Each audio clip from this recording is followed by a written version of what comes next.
مجھے یہ واقعہ بلوچوں نے خود بیان کیا، یہ واقعہ مجھ خود بالکل میرے اپنے لوگ ہیں جو شکاری لوگ ہیں، انہوں نے واقعہ بیان کر دیا کہ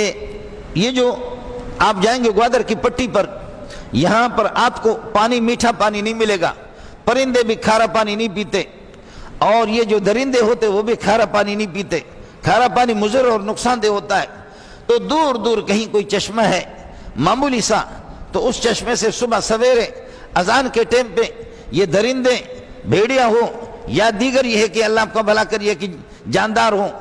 ہرن ہو، بارہ سنگے ہوں، تو یہ پانی پی کر کے پھر صبح سویرے نکل جاتے، پھر جنگلوں میں پھر اپنے آپ کو ظاہر نہیں کرتے، اس لیے کہ یہ شکاری نکل جاتے ہیں، اور پھر رات کو جب رات چھا جاتی ہے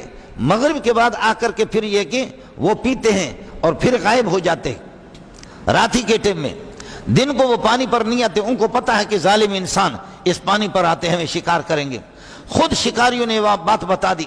انہوں نے کہا کہ ہم نے اتنے فاصلے پر ہم نے مورچہ بنایا اور مورچے سے ہم نے اپنے بندوق نکالا، سامنے پانی ہے کہ یہ پانی پینے کے لیے ہرن آئیں گے تو ٹولی گروپ ہرنوں کے آتے ہیں، 4-5 ہرن آگے، ان کا ایک بڑا سا ہے، باقی ان کے پیچھے ہیں، ہم نے اس طریقہ پر، تو انہوں نے ایسے کیا تو ان کی نگاہ پڑ گئی کہ وہ مورچے کے اندر کوئی اس طرح ہو رہا ہے، تو انہوں نے دیکھ لیا کہ کوئی شکاری ہے، وہ واپس ہو گئے، لیکن 24 گھنٹے کے پیاسے ہیں تو کیا کریں گے، واپس ہو گئے، اور تھوڑی دیر کے بعد پھر واپس آ گئے،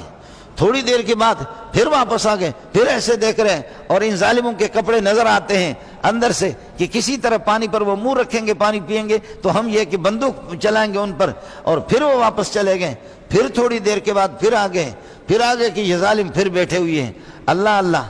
کہتا ہے کہ بخدا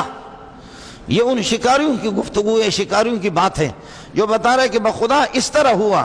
کہ پھر یہ مجبور ہو کر کے، جان تو عزیز ہے، یہ ہرن چلے گئے آگے جا کر کے ایک ٹیلے پر خدا جانے، وہ آسمان والا تو جانتا ہے، مولی منظور تو نالائق نہیں جانتا، وہ آسمان والا ان کا خالق ہے، علیم بذات الصدور ہے۔ کہتے ہیں کہ یہ ہرن گئے کسی ٹیلے پر جا کر کے ان ہرنوں کو جو بڑا تھا، وہ جو جیسے گروپ میں سامنے آ رہا تھا، دوسرے بھی انہوں نے سر اس طرح کیا، اس طرح کرتے رہے، اوپر آسمان کی طرف دیکھتے رہے، انہوں نے اس سے مانگا ہوگا، پیدا اسی نے کیا، وہی جانتا ہے کہ ان کو کس چیز کی ضرورت ہے، اسی نے ان کو پیدا کیا ہے، وہی جانتا ہے۔ ملا کی باپ کو بھی طاقت نہیں ہے، تبلیغی کی باپ کو بھی طاقت نہیں ہے کہ وہ یہ جانے، اسی نے پیدا کیا ہے، وہی جانتا کہ ان کو کس چیز کی ضرورت ہے۔ یہ بلوچ بھی نہیں جانتے کہ یہ بھی جاہل ہے، پٹھان بھی جاہل ہے، یہ تبلیغی بھی نہیں جانتا۔ کہنے لگے 2-3 مرتبہ آگے، آخر ان کو جان عزیز ہے، تو آگے جا کر کے ٹیلے پر کچھ فاصلے پر، اب ہمارے نشانے سے ذرا دور ہے اور ہم انتظار میں کہ پانی ہم سے قریب ہے، پانی پر آئیں گے، مورچہ تو ہمارا ہے، ادھر ہے، تو وہ آگے جا کر کے ٹیلے پر انہوں نے اس طرح اوپر اس طرح یہ کیا، ایسے کرتے کہنے لگے کہ غائب ہو گئے، بیزار ہے اس پانی سے جس پر ظالم بیٹھے ہوئے، بیزار ہے اس پانی سے کہ جس پر ظالم بیٹھے ہوئے ہیں، کون جان دے گا۔ کہنے لگے کہ یہ یہاں سے چلے گئے، شکاریوں کا کہنا یہ ہے کہ آدھا گھنٹہ نہیں ہوا، پونا گھنٹہ نہیں ہوا، آدھا پونا گھنٹہ نہیں ہو گیا، بادلیں پہلے کچھ تھیں، اب یہ ہے کہ آدھا پونا گھنٹہ نہیں لگا کہ بارش شروع ہو گئی۔ یہ وہ خدا ہے کہ جس نے ان شکاریوں سے ان کو بچایا، جن کی دن باقی ہوتے خدا بچاتا ہے۔